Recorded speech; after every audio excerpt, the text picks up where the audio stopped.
నిన్న తెలిసింది.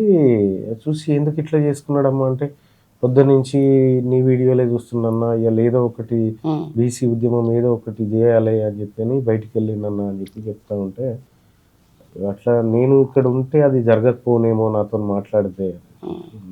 ఇంకొకటి బత్తుల సిద్ధేశ్వర్, ఆయన కూడా నిరాహార దీక్ష చేస్తున్నారు, హిందూ మహాసభ అధ్యక్షులు బీసీ. మరి అతన్ని కలిసినప్పుడు అతని ఆవేదన ఎట్లా ఉంది?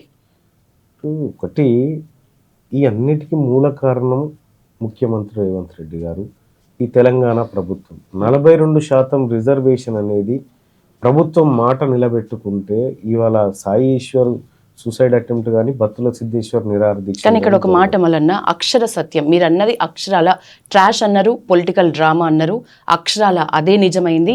పాత రిజర్వేషన్ తోనే వెళ్తున్నారు, ఇది కూడా జరుగుతుందని మీరు నా ఇంటర్వ్యూలోనే చెప్పిన సందర్భం. మరి ఇప్పుడు ఏంటి?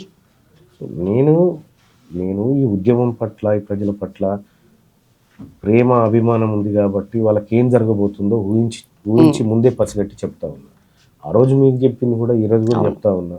ఈరోజు నేను చెప్తా ఉన్నా పల్లవి వేదికగా, బీసీ ఉద్యమం చాలా ఉవ్వెత్తున ఎగిసిపడబోతూ ఉంది. రాబోయే 3 సంవత్సరాల తర్వాత ఇప్పుడున్న ఏ నాయకుడు కూడా రాజకీయంగా మీకు కనిపించదు.